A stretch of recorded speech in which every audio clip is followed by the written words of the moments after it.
రెండు జాతీయ రహదారులను రాజధానితో కలిపితే విస్తృతమైన నెట్వర్క్ ఏర్పడుతుందని ప్రభుత్వం భావిస్తోంది. జాతీయ రహదారుల వెంబడి ఇప్పటికే మౌలిక సదుపాయాలు ఉన్నాయి. దీంతో ఈ ప్రాంతంలో పారిశ్రామిక వాడలు, ప్రత్యేక ఆర్థిక మండళ్లు ఏర్పాటు చేయడం తేలికని ప్రభుత్వం భావిస్తోంది. రాజధానికి చుట్టుపక్కల ఉన్న చిన్న పట్టణాలు నందిగామ, గుడివాడ, మంగళగిరి, తెనాలను కలుపుతూ రీజనల్ ఎక్స్ప్రెస్ రోడ్ నిర్మించనున్నారు. క్యాపిటల్ సిటీలో తాత్కాలిక అవసరాలకు అనుగుణంగా ప్రత్యామ్నాయ రహదారుల్ని నిర్మించాలని మాస్టర్ ప్లాన్ చెబుతోంది. ఇక ట్రాఫిక్ రద్దీ తగ్గించేందుకు కృష్ణానది చుట్టూ ప్రస్తుతం ఉన్న రోడ్డు మార్గాలను లింక్ చేయనున్నారు.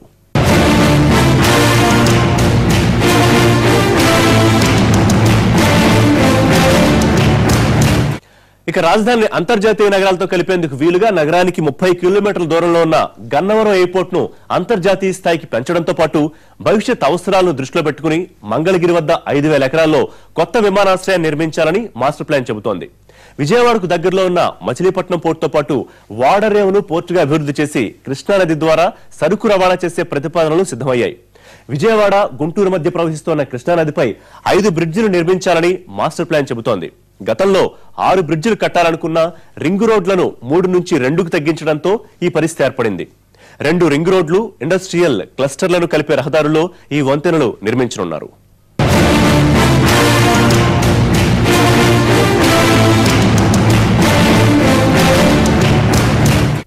ప్రభుత్వ లక్ష్యానికి అనుగుణంగా రాజధానికి భూ సమీకరణ దాదాపుగా పూర్తయింది. మాస్టర్ ప్లాన్ కూడా మొదటి దశ సిద్ధమైంది. కేంద్రం నుంచి రాజధాని నిర్మాణానికి ఇప్పటికే 1,500 కోట్ల రూపాయలు వచ్చాయి. ఏపీ రాజధాని నిర్మాణం ప్రక్రియ వేగంగానే సాగుతోందని చెప్పడానికి ఇవి కొన్ని ఉదాహరణలే కావచ్చు. కానీ సింగపూర్ మాస్టర్ ప్లాన్ లో చెప్పినట్లు సౌకర్యాలు, సదుపాయాలు కల్పించాలంటే 1,00,000 కోట్ల రూపాయలకు పైనే నిధులు అవసరం. ఈ నిధుల సేకరణ ఎలా?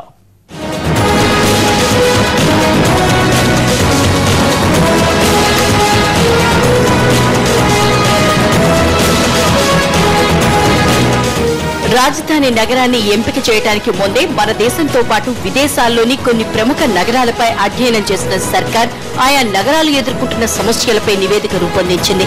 కొత్తగా నిర్మించబోయే నగరంలో అలాంటి సమస్యలేవీ లేకుండా ఉండాలని ఏపీ ప్రభుత్వ పెద్దలు సింగపూర్ సంస్థతో చెప్పడంతో దానికి అనుగుణంగానే మాస్టర్ ప్లాన్ సిద్ధమైనట్లు తెలుస్తోంది.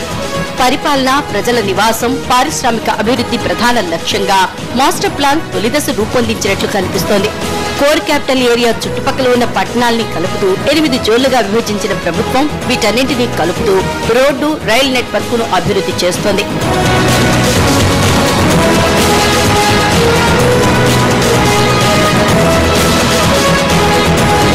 ప్రస్తుతం రాజధాని ప్రాంతంలో వ్యవసాయ భూములే ఎక్కువ. ప్రజలు కూడా వ్యవసాయం మీద ఆధారపడిన వారే.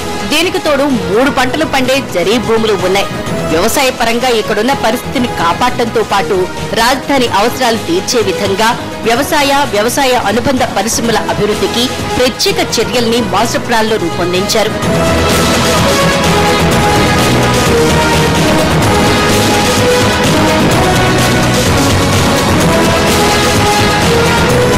కృష్ణా నది ఒడ్డున ప్రత్యేకంగా సీడ్ క్యాపిటల్ ని డెవలప్ చేయాలని ప్రభుత్వం నిర్ణయించింది. ఉత్పత్తుల్ని మార్కెట్ చేసుకునేందుకు వీలుగా ఎయిర్పోర్ట్లు, నౌకాశ్రయాలతో ఈ ప్రాంతాన్ని కలుపుతున్నారు. రాజధాని నగరంలో గుంటూరు, కృష్ణా జిల్లాల మధ్య వారధిగా ఉన్న కృష్ణా నదిపై 6 వంతెనలు రానున్నాయి. జాతీయ రహదారిని కలపడంతో పాటు రింగ్ రోడ్, బైపాస్ రోడ్ నిర్మాణంలో భాగంగా ఈ వంతెనలు నిర్మించబోతున్నారు. నందిగామ, సత్తెనపల్లి, గుడివాడ, తెనాలి మధ్య కొత్తగా రైలు మార్గాల్ని నియమించాలని మాస్టర్ ప్లాన్ లో నిర్ణయించారు. విజయవాడ, హైదరాబాద్, విజయవాడ, చెన్నై మధ్య హైస్పీడ్ రైళ్లను ప్రవేశపెట్టనున్నారు. రాజధాని నిర్మాణానికి కేంద్ర నిధుల్ని వీలైనంత ఎక్కువగా రాబట్టుకోవాలని రాష్ట్ర ప్రభుత్వం భావిస్తోంది. దీంతో పాటు ప్రభుత్వ, ప్రైవేట్ భాగస్వామ్యంలోనూ నిర్మాణాలు కొనసాగనున్నాయి.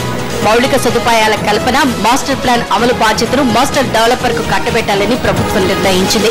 మాస్టర్ డెవలప్మెంట్ కోసం అంతర్జాతీయ సంస్థలని టెండర్ పిలిచి ఆహ్వానించనున్నారు. ఇందులో ఎంపిక చేసిన సంస్థకు నిర్మాణ, నిర్వహణ బాధ్యతల్ని అప్పగించే అవకాశం ఉంది.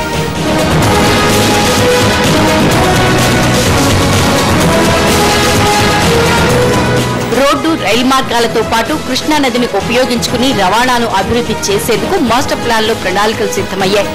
విజయవాడ నుంచి చెన్నై వెళ్లేందుకు గతంలో ఉపయోగించిన బకింగ్హామ్ కెనాల్ ని పునరుద్ధరిస్తామని ప్రభుత్వం చెబుతోంది. దీంతో పాటు కృష్ణా నది దక్షిణం నుంచి ఉత్తరం ప్రకాశం బ్యారేజ్ పక్కగా నౌకల ద్వారా సరుకు రవాణా చేసేందుకు వీలుగా ప్రత్యేక మార్గాన్ని ఏర్పాట్లు చేసే ఆలోచన ఉంది. మచిలీపట్నం పోర్ట్ ని లాజిస్టిక్ హబ్ గా డెవలప్ చేయడంతో పాటు బంకింగ్హామ్ కెనాల్ ని నిజాంపట్నం రేవుతో కలిపే ఆలోచన ఉంది. గన్నవరం విమానాశ్రయాన్ని ఇంటర్నేషనల్ ఎయిర్పోర్ట్ గా అభివృద్ధి చేయనున్నారు.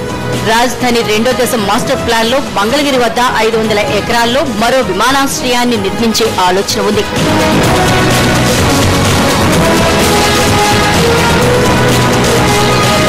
భవిష్యత్ అవసరాలకు అనుగుణంగా కొంత ప్రాంతాన్ని పరిశ్రమల కోసం ల్యాండ్ బ్యాంక్ ఏర్పాటు చేయనున్నారు. రానున్న రోజుల్లో రాజధానికి వలసలు పెరిగినా భూములు, నిత్యావసర వస్తువులు సరఫరాకు ఎలాంటి ఇబ్బంది లేకుండా మాస్టర్ ప్లాన్ లో ప్రణాళికలు ఉన్నాయి.